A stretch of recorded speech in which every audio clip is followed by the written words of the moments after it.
dipersembahkan oleh Luar hitam baru, nggak kemanisan, mantap. Temu lagi di Hot Room, Pak Lalu DPR kita yang terhormat. Tiap hari kita melihat kasus markup proyek, fiktif markup segala macam. Ternyata bukan hanya proyek yang difiktifkan, tapi juga penelitian ilmiah. Bagaimana ini pengawasannya dan ini bisa dipidanakan nggak nih Pak?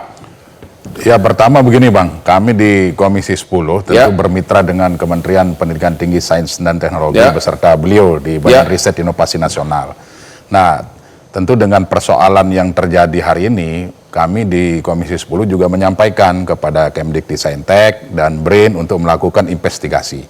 Apakah ada kaitan dengan afiliasi perguruan tinggi kita yang ada? Nah, kalau kemarin di beberapa media sosial menyampaikan bahwa yang bersangkutan berafiliasi dengan UNY. Nah, kami di Komisi 10 minta untuk cek.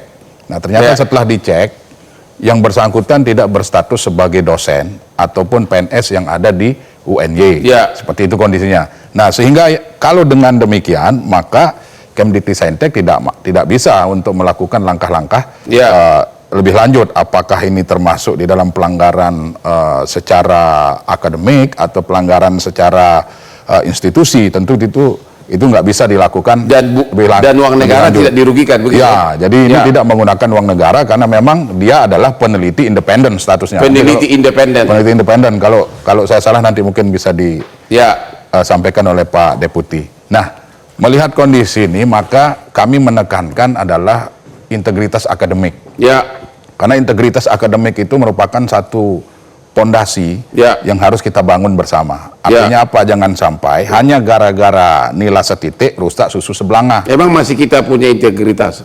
Kalau saya meyakini kita masih punya integritas, Bang. Ya kan? Nah, itu yang saya bilang tadi. Jadi jangan sampai nilai setitik rusak susu sebelanga. Jangan sampai gara-gara persoalan ini kita mengaburkan hasil riset-riset para periset, para peneliti kita yang memang luar biasa diakui oleh dunia internasional. Tadi Pak Deputi menyampaikan bahwa di dalam jurnal, Scopus dan sebagainya banyak peneliti-peneliti Indonesia yang luar biasa. Oleh sebab itu kami tentu berharap dengan adanya kasus ini, mari kita cek kembali. Cek dari sisi regulasi, kemudian cek dari sisi jumlah peneliti kita yang ada hari ini yang diakui sebagai peneliti negara. Nah, dan saya mengatakan ini peneliti negara. Tapi dari komisi Bapak udah tahu nggak orang ini siapa, kok bisa ke dunia internasional mengaku-ngaku ahli, dapat uang, tapi ternyata dari bukan data keahlian dia gitu loh. Dari data yang kami terima di Komisi 10 memang yaitu tadi, pertama orang ini bukan peneliti yang terdaftar di Kemdikti-Saintek maupun di Badan Riset Inovasi Nasional. Yang kedua, yang bersangkutan bukan juga termasuk dosen di perguruan tinggi baik negeri maupun swasta yang ada di Indonesia. Nah, terkait apakah dia masuk unsur pidana atau tidak, yaitu nanti teman-teman di BRIN dan Kemdikti-Saintek sedang melakukan investigasi. Nah, kalau ternyata masuk unsur pidana, apakah itu penipuan, pemalsuan dan sebagainya, tentu kita serahkan kepada aparat penegak hukum untuk menindaklanjuti itu. Yang jelas, mitra kami, Kemdikti-Saintek maupun Badan Riset dan Inovasi Nasional hari ini sedang bekerja nih Bang. Kami di pelakunya 2 orang, 1 orang. Pelakunya informasinya ada 4 orang ini. 4 orang. 4 orang. Satu grup atau satu apa? Satu grup 4 orang. Apa benar sudah ratusan kali ke luar negeri memberikan ceramah ilmiah tapi semuanya adalah fiktif hasil kumpulan dari AI gitu? Kalau yang kita baca di media-media sosial, lagi-lagi ini kan masih dalam investigasi. Kalau kita baca di media sosial, ya sepertinya seperti itu kondisinya. Tetapi lagi-lagi mari prinsip kehati-hatian kita kedepankan. Begitu. Nah, investigasi kita tunggu hasilnya. Kami juga di Komisi 10 sedang menunggu investigasi ini baik dari BRIN maupun dari Dikti-Saintek. Kalau ternyata benar tidak ada afiliasi dengan peneliti di bawah Kemdikti-Saintek maupun di bawah BRIN, ya maka silahkan. Apakah UNY yang hari ini tercemarkan namanya misalnya hanya gara-gara disangkut pautkan dengan yang bersangkutan, ya monggo mau dilapor secara nggak apa-apa juga kalau DPR tetap bertindak, karena biar bagaimanapun kan itu mencemarkan nama Indonesia kan di luar. Kita pasti. pengen tahu gitu. Aku kagum sama dia jujur aja. Kok bisa sarjana matematika bisa tampil di dunia internasional bicara tentang ilmu kesehatan yang dihadiri para ahli, itu suatu keberanian luar biasa itu.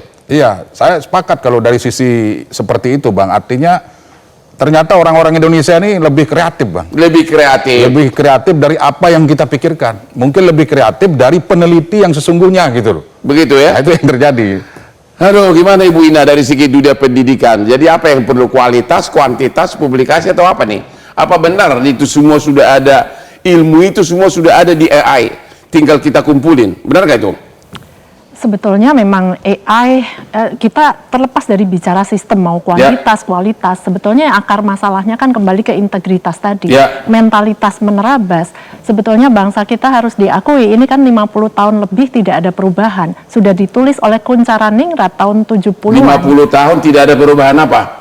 Budaya, mentalitas menerabas mencari jalan pintas untuk mendapatkan sesuatu, entah itu gelar, entah itu nilai, entah itu IPK, bahkan ada riset sendiri dari Denmark sendiri. Ini kan eventnya di Denmark. Event di Denmark kan gue kagum, buat berani ke Denmark tampil di forum ilmiah.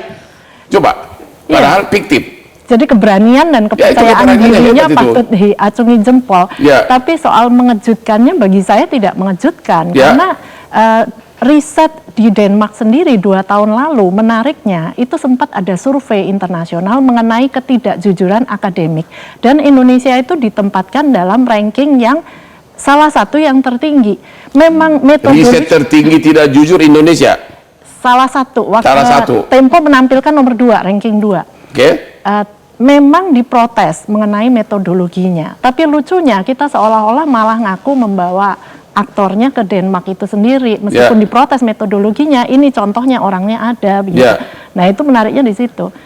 Jadi masalah keberanian, nyali itu harus diakui. Mengejutkan tidak, karena sebetulnya dalam negeri sendiri Tempo 2 tahun lalu ya pernah mempublikasikan tapi kok bisa lolos ya? Juga. Saya tidak mengerti. Bukannya untuk datang ke event internasional dievaluasi dulu oleh panitianya, kok bisa lolos ya? Karena yang disubmit kan hanya abstrak. Oh, hanya abstrak ya? Apa itu real hasil penelitian nggak tahu. Justru kan dibuktikan waktu conference itu, waktu ditanya jawab, waktu presentasi itu. Dan akhirnya justru orang Indonesia lah yang menangkap malingnya gitu. Ada Ibu Ode, begitu kan? Betul, betul. Begitu ya? Jadi gimana nih? Benar nggak Pak? Indonesia katanya, kan Bapak bidang penelitiannya. Betul. Katanya Indonesia salah satu tertinggi jago penelitian fiktif. Benar nggak Bu? Dari riset orang Denmark sendiri. Gimana Pak? Benar nggak itu? Jangan-jangan lembaga Bapak juga ikutan? Ya tentu memang ketika kita melakukan publikasi, tidak melulu kita mementingkan kuantitas, tetapi kualitas dari publikasi ilmiah itu menjadi sangat penting sekali untuk kita targetkan. Dan saat ini pemerintah tidak mengejar ke target kuantitas atau jumlah publikasi, tapi kualitas ini yang paling penting. Tapi kok nggak dari lembaga Bapak tidak bersuara tentang skandal ini? Kok nggak bersuara gitu? Kok agar ini orang ini ditangkap atau gimana? Soal apakah itu pidana itu kan hal lain kan? Yang penting tangkap dulu agar jangan terulang membuat nama Indonesia jelek di luar negeri. Kenapa itu Pak? Secara umum kita sudah mengeluarkan press release dari pimpinan kami, tetapi kami seperti Pak Lalu tadi sampaikan, kita melakukan investigasi bersama dengan Kementerian Dikti Saintek untuk memahami betul duduk masalahnya dan apa tindakan yang bisa kita lakukan bersama dalam rangka memperbaiki ini supaya tidak ada pengulangan-pengulangan. Apa tindakan yang kita lakukan bersama? Karena kebetulan saya pengacara, objeknya di luar negeri memang susah. Objek pidananya di luar negeri, uangnya pun dari luar negeri. Jadi memang susah, tapi secara tanggung jawab pemerintah, tanggung jawab pendidikan, nggak apa-apa orang itu dipertontonkan di publik. Ya, kita istirahat dulu, tapi jelas-jelas saya tetap kagum sama orang itu, sarjana matematika, berani tampil di forum internasional, sudah ratusan kali, dapat uang transport, dapat hotel, padahal bukan bidangnya. Katanya ilmunya dari AI.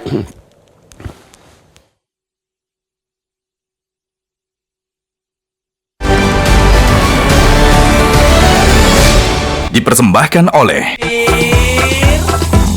Luak hitam baru, nggak kemanisan, mantap! Jelajahi cara baru mendapatkan informasi. Download Metro TV Extend sekarang.